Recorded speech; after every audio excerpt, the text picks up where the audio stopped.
오늘 읽었던 말씀은 우리가 자주 외우는 말씀이고 잘들 아시는 말씀입니다.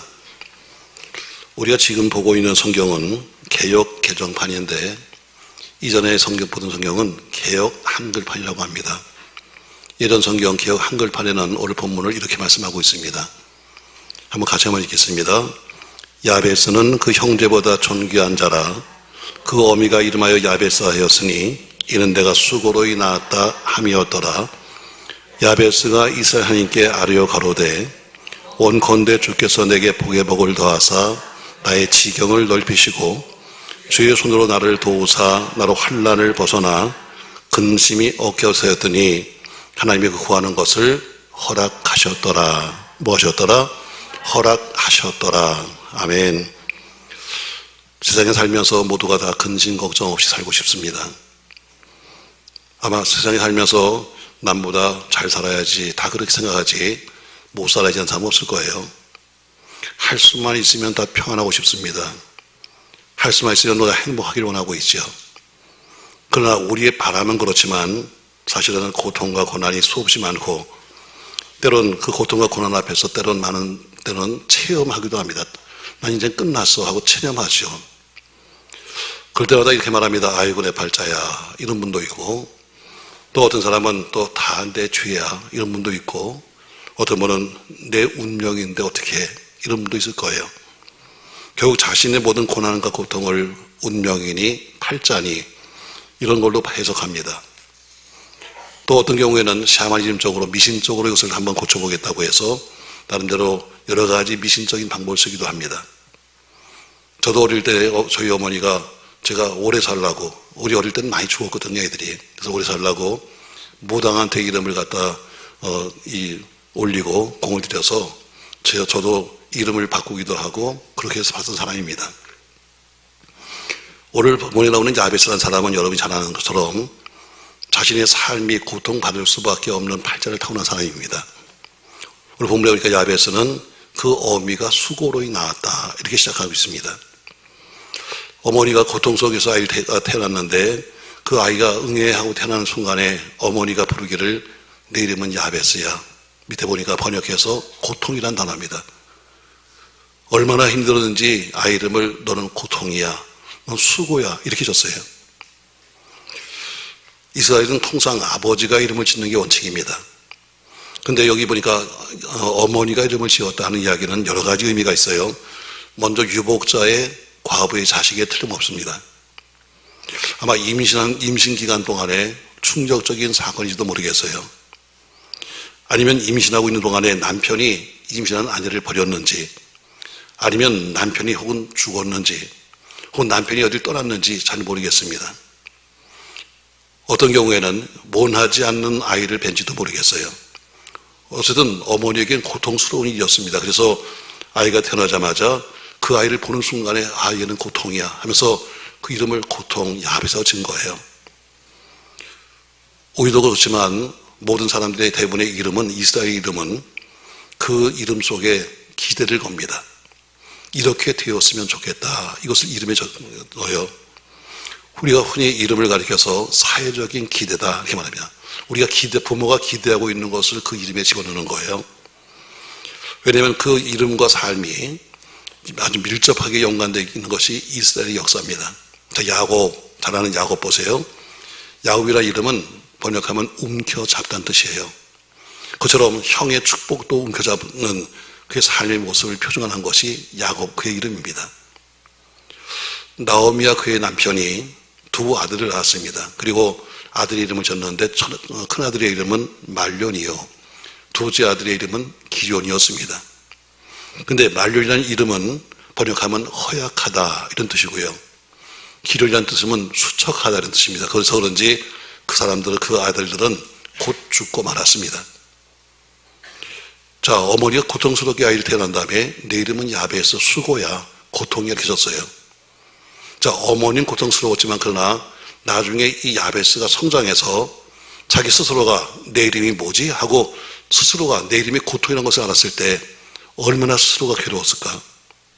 왜 자기의 운명을 정했는데 너의 운명은 너는 수고해도 못 살 팔자요 너는 고통해도 못 살 팔자라고 정했으니 본인이 그것을 아는 순간에 얼마나 실망했을까?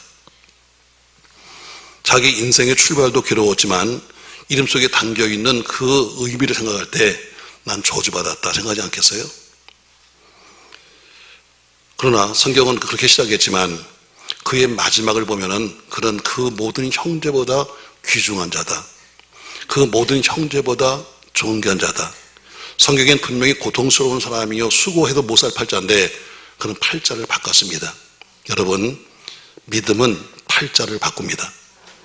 믿음은 운명을 바꾸는 겁니다.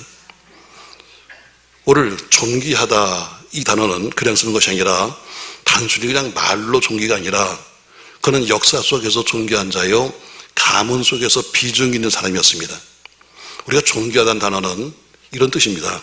무게 있는 인물이다 이런 뜻이에요. 그러니까 그의 인격이나 그의 행동이나 그가 살아가는 삶이 모두에게 무게 있는 사람으로 인정받은 겁니다. 부모가 고통 중에 낳은 자식, 볼 때마다 그 아이를 볼 때마다 엄마가 고통스럽다 생각하는 그 자식. 근데 야베스는 그 운명을 바꾼 거예요. 그리고 그 운명을 바꾼 원인이 여러 가지가 있습니다만 그러나 오늘 그 원인 중에 하나를 그의 기도에서 찾습니다. 당시 성경적으로 축복을 위한 그 운명을 바꿀 때는 많은 사람이 이름을 바꿨어요. 그래서 아브라함에서 아브라함으로, 사레에서 사라로 이렇게 바꾸는 것처럼 이름 바꿨는데 야베스는 이름도 바꾸지 않았음에도 불구하고 그는 존귀한 자가 되었어요. 그리고 그 원인을 뭐냐면 여러 가지 원인 중에서 우리는 기도 속에서 찾아오는 거예요. 자, 다시 한번 개역 한글판 10절 말씀 다시 한번 읽어보겠습니다. 야베스가 이스라엘 하나님께 아뢰어 가로되 원컨대 주께서 내게 복의 복을 더하사 나의 지경을 넓히시고 주의 손으로 나를 도우사 나로 환난을 벗어나 근심이 없게 하옵소 하였더니 하나님이 그 구하는 것을 허락하셨더라. 아멘. 불행한 사람, 불행한 운명을 타고난 사람, 그래서 그 부모까지도 그를 바라보는 순간에 너는 고통스러워 했던 그 사람이 오늘 하나님께 기도했고 하나님은 그의 운명을 바꾸셨습니다. 혹시 여러분 지금 우리가 여기 지금 좋은 날 여기 와서 앉아 있는데 여러분과 저의 삶의 출발이 혹은 지금 처해 있는 환경이 혹은 앞으로 나갈 여러분과 저의 운명이 도저히 앞으로 바뀌지 않을 것 같은 그런 좌절하신 분 여기 안 계신가요? 아무에게도 도움을 받을 수가 없고 누구에도 기댈 수가 없고 혼자서 아무리 고통을 스스로 짊어지고 나가야 수밖에 없는 그런 사람은 여기 안 계신가요? 아무리 내가 노력을 해도 내 삶에는 변화가 없을 거야 하면서 스스로 자기를 포기하신 분은 여기 안 계신가요? 그냥 매일매일 그렇게 사시는 분, 아니면 주 가운데서 저주와 고통으로 멸망할 수밖에 없는 운명을 스스로 알면서 그냥 어떻게 하면 내 운명 바꿀 수 있을까 이런 분 안 계신가요? 우리 야베스가 자기 팔자를 바꾼 것처럼 그리고 그 하나님이 그 기도를 응답하신 것처럼 여러분과 저도 오늘 믿음으로 팔자를 바꾸고 여러분과 제 기도도 응답되기를 주의 이름으로 축복합니다. 오늘 야베스의 기도는 4가지로 구성되어 있어요. 4가지 구성이지만 그러나 4가지가 별도가 아니라 모두가 다 연결되어 있는 특별한 특징을 갖고 있습니다. 자, 그럼 야베스의 기도가 어떤 겁니까, 여러분? 오늘 10절 말씀에서 이렇게 말씀하고 있습니다. 주께서 내게 복의 복을 더하사 이렇게 말합니다. 야베스 기도의 첫 번째는 뭐냐면 주께서 내게 복의 복을 더해달라는 거예요. 이 말을 다시 우리가 편하게 이야기한다면 아버지, 저는 저에게 전심으로 복을 주세요. 저에겐 정말 많은 복이 필요합니다. 바로 그런 기도 제목입니다. 내 삶이나 내 환경이나 내 처지를 바라볼 때는 도저히 안 되지만 하나님이 내게 복을 더해주지 않는다면 절대로 복된 인생으로 살 수 없습니다 하는 절박한 절규가 첫 번째 기도입니다. 많은 사람이 기독교를 가리켜서 기복 종교가 됐다 이렇게 말합니다. 다시 말해 너무나 인간적인 복을 많이 구한다는 거죠.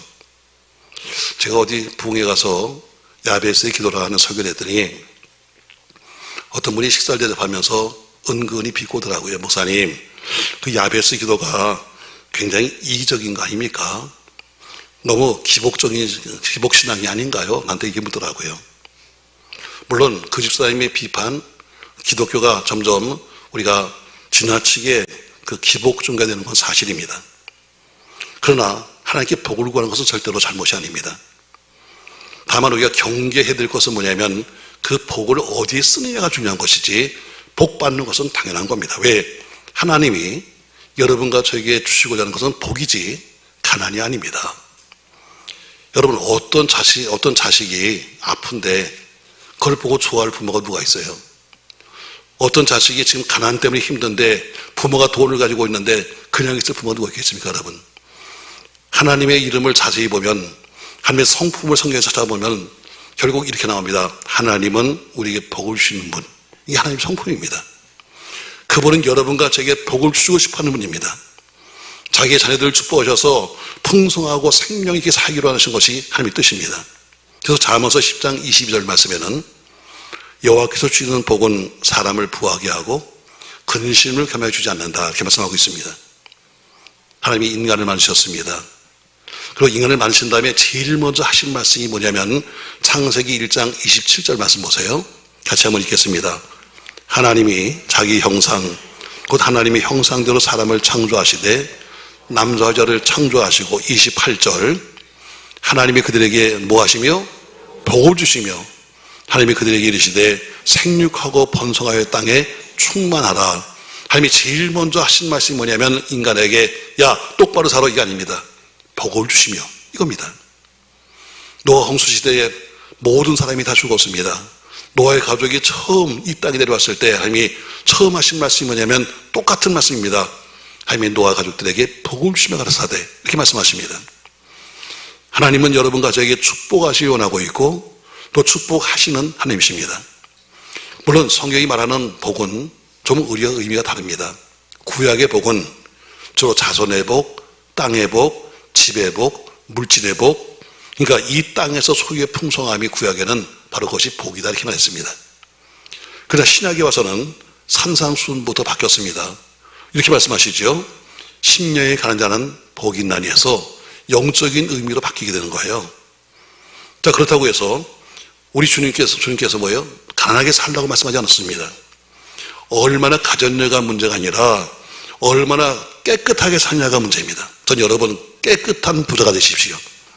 많은 부자가 되되, 큰 부자가 되되 깨끗한 부자를 원하고 있는 거지, 우리 주님은 절대로 가난해라, 아파라 이런 얘기 하지 않으셨습니다.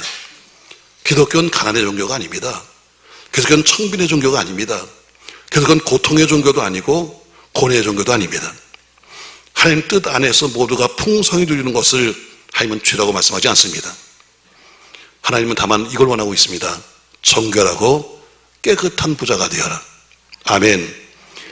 그러면 뭐예요? 어떻게 쓰냐가 문제지 얼마나 많은 것이 문제가 되지 않아요.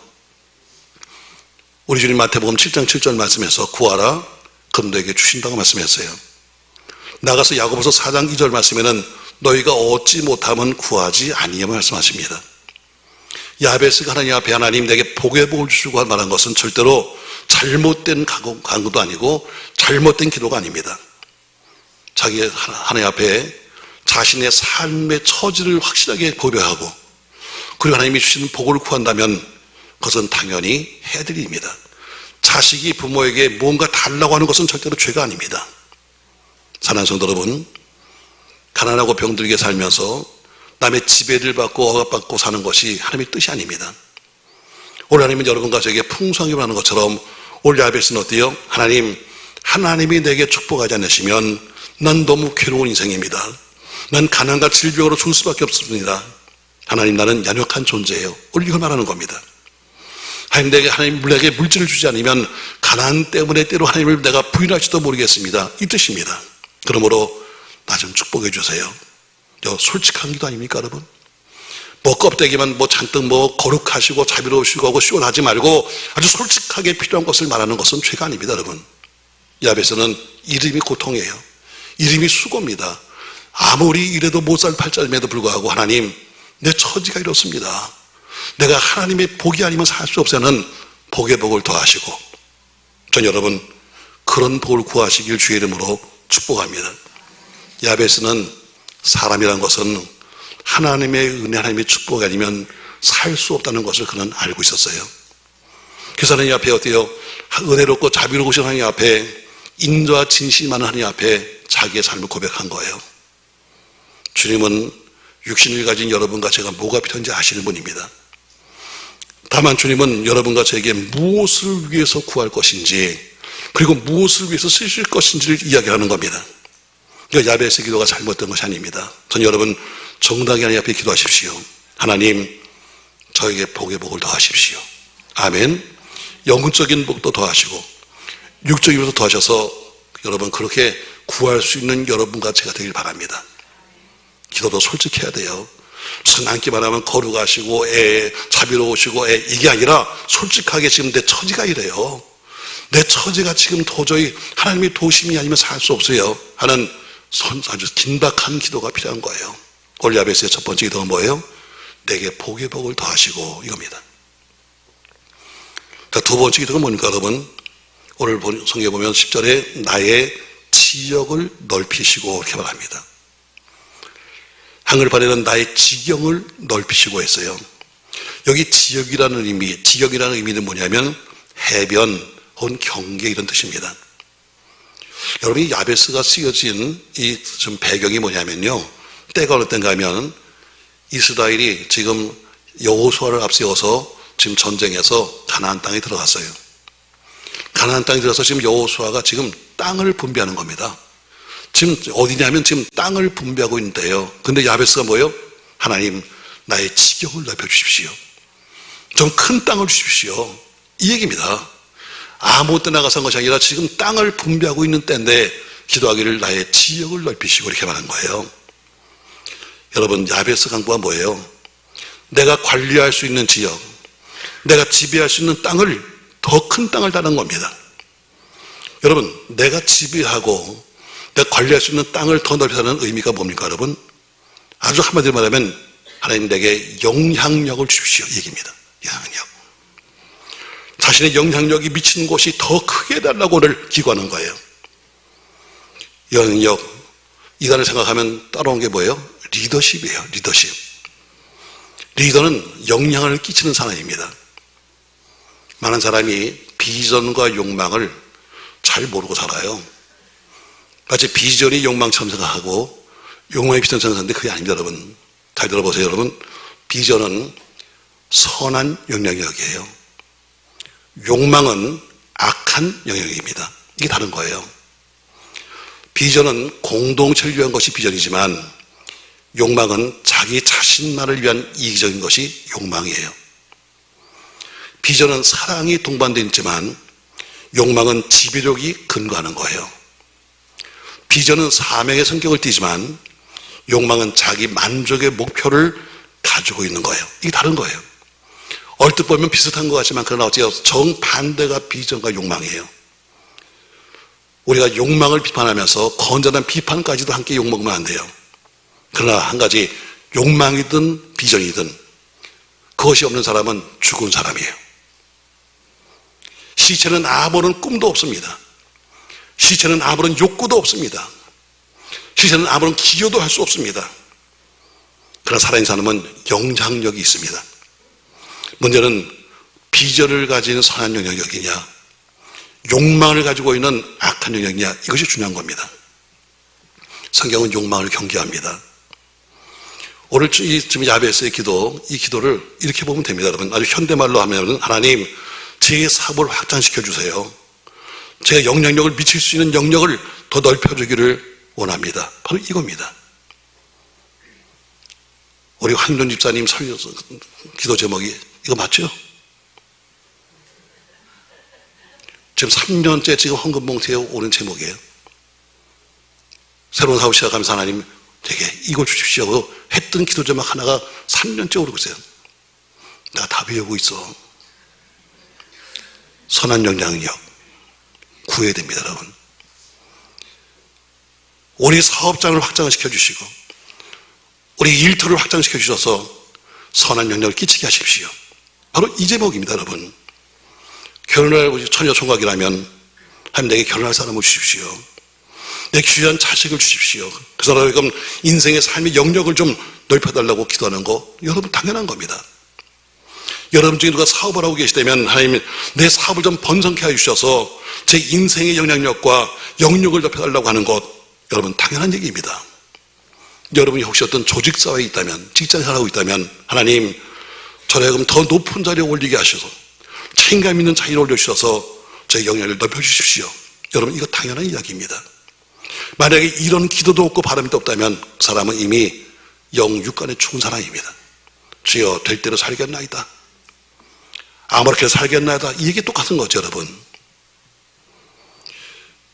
제가 지성전을 우리가 운영하고 있습니다만 지성전을 세울 때마다 나오는 한 가지 소식을 제가 듣습니다. 아유 우리 목사님 무슨 교회가 무슨 이게 뭐야, 영업하는 거야, 지점을 내게? 이런 얘기 저 들었습니다. 더 이상 확장하지 않아도 그냥 이 정도면 그냥 우리 먹고 살만한데 뭐 하려고 또 저 지방에다가 안 되는 교회를 갖다 다시 또 세우는 거야, 이런 얘기 들었습니다. 어떤 분은 지금도 부담스러우니까 이제 좀 그만합시다 하시는 분도 계십니다. 그러나 그건 오해입니다. 지금 그런 이야기는 뭐냐면요, 이런 얘기가 똑같아요. 결혼했는데 자식을 뭐 하려고 납니까? 안 낳고 사는 게 깨끗하고 그냥 좋은데 뭐 하려고 부담스럽게 자식을 낳습니까? 이거 똑같은 거예요. 교회가 왜 전도를 합니까? 그냥 우리끼리 모여서 이렇게 살면 그냥 행복한데 왜 또 사람들 전대에 옵니까? 이 얘기예요. 자식이 많으면 부담되는 거 사실입니다. 돈 많이 들어가죠. 걱정거리가 많습니다. 지교도 마찬가지예요. 사실은 저로서도 상당한 부담이 있습니다. 건물이 낡아지면 저한테 연락해서 뭐 건물을 보수해야 된다, 집이 샌다, 뭐 한다, 더 별짓기가 다 옵니다. 어린아이 챙기는 것처럼 사실은 여기저기 뭐 할 때마다 꼭 챙겨줘야 되고, 걱정스러운 건 제 후임자가 누가 될지 모르지만 그러나 그만큼 우리만큼 지교회를 아끼고 사랑한다는 보장도 없습니다. 그러나 한 가지, 매 주일마다 저녁에 보고서가 옵니다. 근데 이런 보고서가 와요. 목사님 오늘 한 명이 등록했습니다. 나갔던 교인이 한 명 돌아왔습니다. 이럴 때마다 얼마나 보람인지 모릅니다. 그래, 한 영혼이 천하보다 귀한데 한 영혼이 등록했습니다.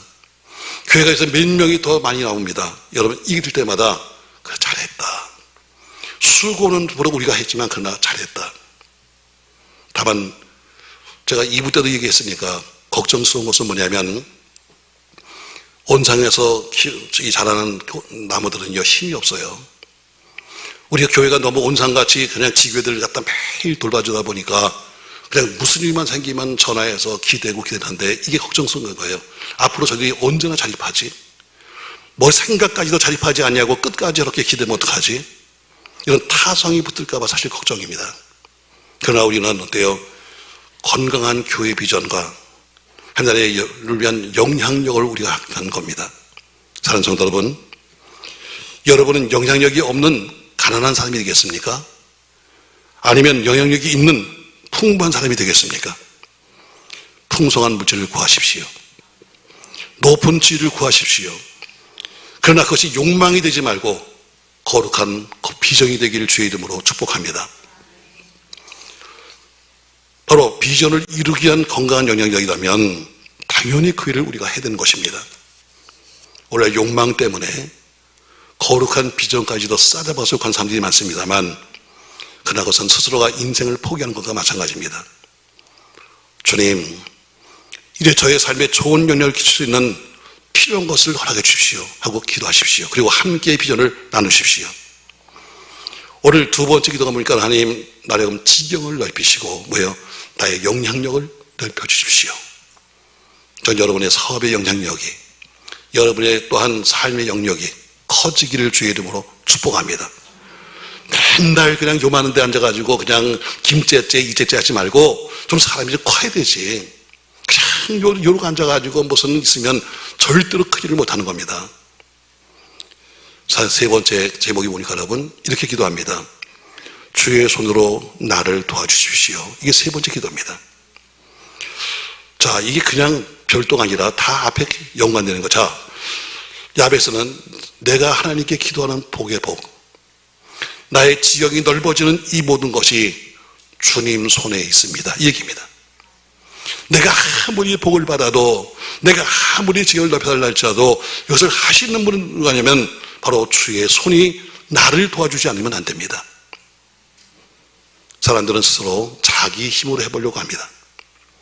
뭔가 자기 경험으로, 자기 노력으로, 또 자기 그 생각으로 뭔가 해보려고 그러는데, 오늘 그게 안 되면 어때요? 별 술술 다 쓰잖아요. 야벳은 분명히 알았습니다. 인간이 만든 복의 허무함, 스스로 만든 영향력의 한계, 주님의 손이 도와주지 않으면 인간의 노력이 헛된 것을 그는 알고 있었습니다. 그래서 오늘 그런 기도합니다. 하나님, 하나님의 손이 도와주지 않으면 내 운명을 바꿀 수 없습니다. 나는 약한 존재에 불과합니다. 오히려 자기 처지가 더 힘들기 때문에 야벳은 쉽게 이런 고백을 했을 겁니다.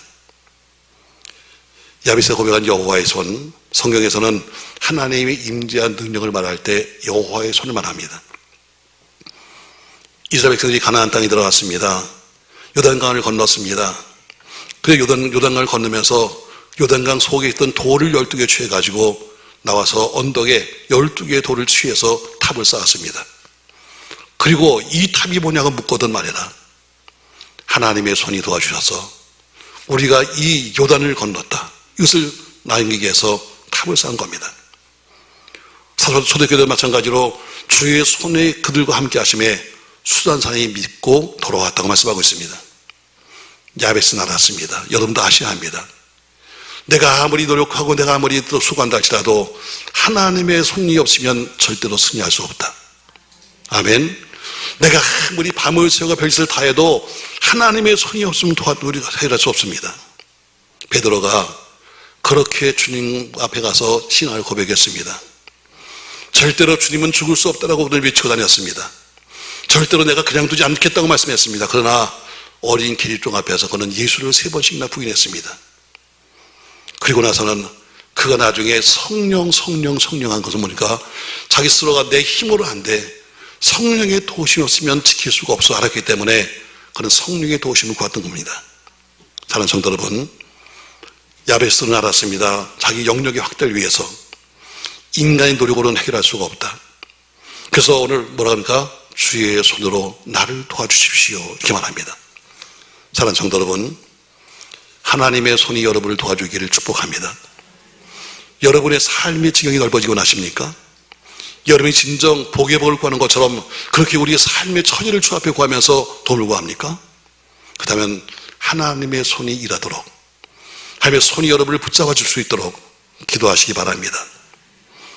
네 번째 보니까 기도 제목이 뭐예요? 환난을 벗어나 근심이 없게 하옵소서입니다. 환난을 벗어나 근심이 없게 달라고. 야베스는 자신이 받은 그 복을 지키는 방법이 모자랐습니다.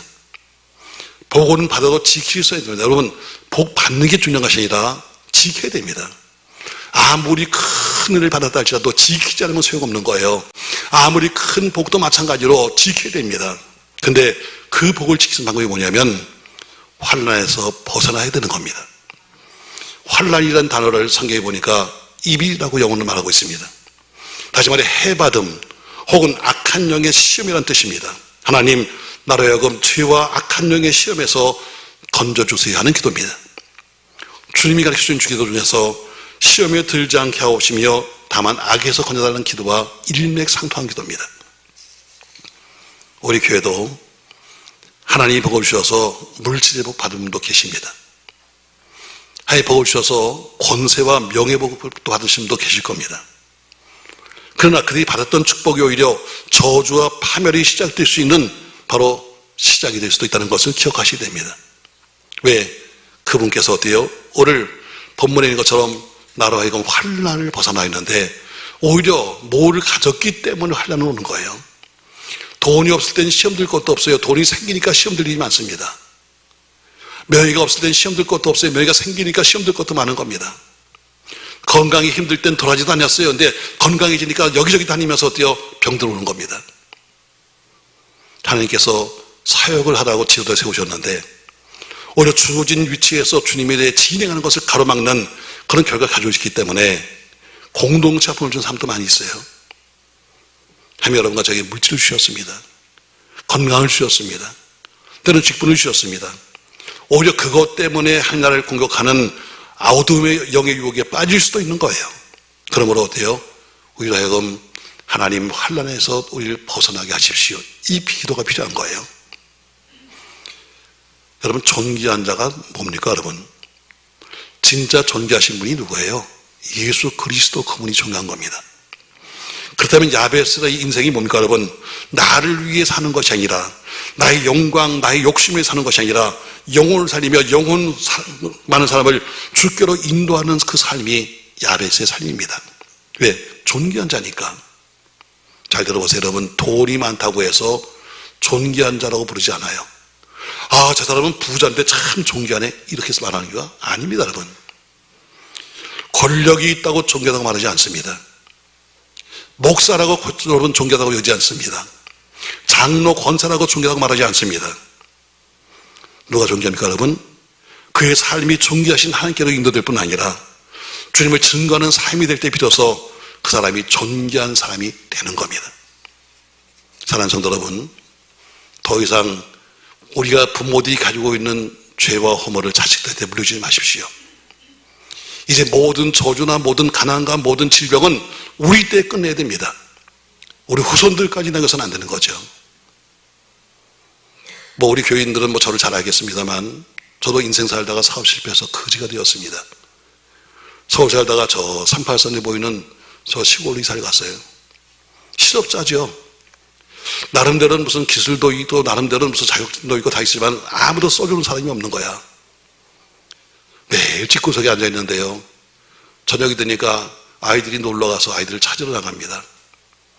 아이들이 학교 운동장에 있더라고요. 그래서 추리닝을 아래로 입고 스레빨 지게질 끌고서는 실업자 그렇잖아요. 아이들을 찾으러 갔어요. 아마 우리 아이들은 지금 기억하나 모르겠습니다. 자, 그래서 저 밖에서 얘들아 와 하고 불렀어요. 애들이 막 뛰어옵니다. 근데 아빠하고 뛰어오더니 하필 좀 만난 데가 어디냐면요, 문방구 앞이야. 근데 우리 아이들이 이렇게 말했습니다. 아빠, 나 이거 사줘. 떡볶이야. 아빠 그래서 사줘. 돈이 한 푼도 없는 거예요. 그래서 제가 화를 냈어요. 안 돼, 먹지 마. 불량식품이야. 이런 거 먹으면 안 돼. 불량식품이야.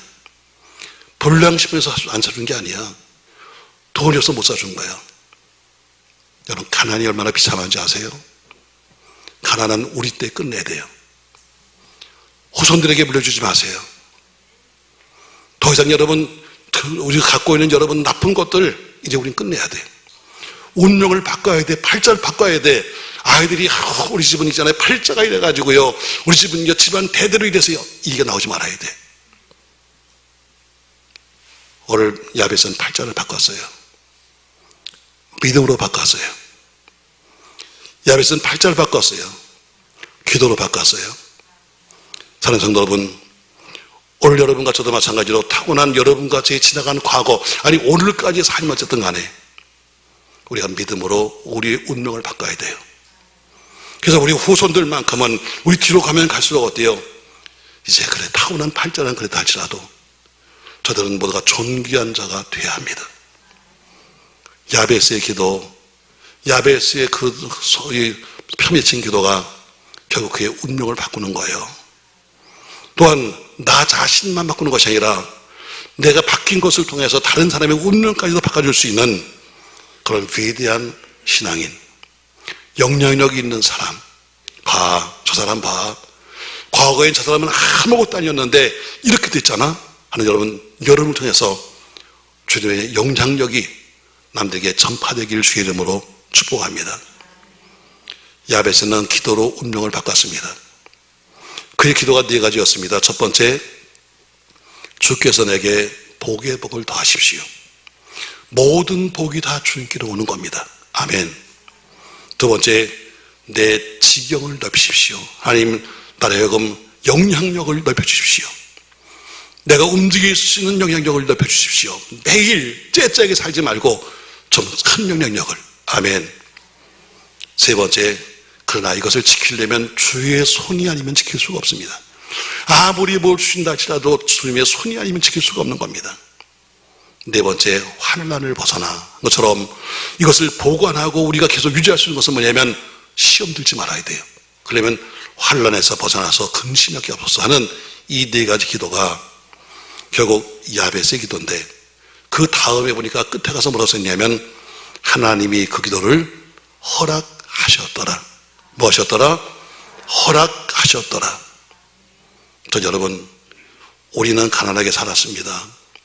우리는 힘들게 살았습니다. 우리는 어려운 인생을 살아왔다 할지라도 자식들한테 그걸 물려주지 마십시다. 오늘부터 여러분과 제가 어때요? 정말 기도해서 인생의 발전을 바꾸고 믿음으로 믿을 존귀한 자가 되길 바라면서 그 존귀함이 후손들에게 내려가기를 주의 이름으로 축복합니다. 여러분과 제가 존귀한 자가 되어서 이웃에게 나를 존귀하시게 만드신 그 하나님을 소개하고 전파할 수 있는 그런 믿음의 성도가 되시기를 예수님의 이름으로 축원합니다. 고마우신 전능하신 아버지, 은혜를 감사합니다. 이름대로 하면 망할 사람입니다. 이름대로 하면 실패할 사람입니다. 아무리 노력하고 아무리 수고해도 안 될 사람이었습니다. 그러나 야베스는 그의 운명을 바꾼 것처럼 우리도 지나간 과거 속에 타고난 발자, 타고난 운명, 매일 현실 속에 있는 환경을 말할 것이 아니라 모든 환경을 넘어서고 모든 운명을 바꿀 수 있도록 축복하여 주시옵소서. 우리를 통해서, 변화받은 우리 바뀐 우리를 통해서 남들에게 나를 바꾸신 예수 그리스도 그분을 전할 수 있도록 도와주옵소서. 예수님의 이름으로 기도합니다. 아멘.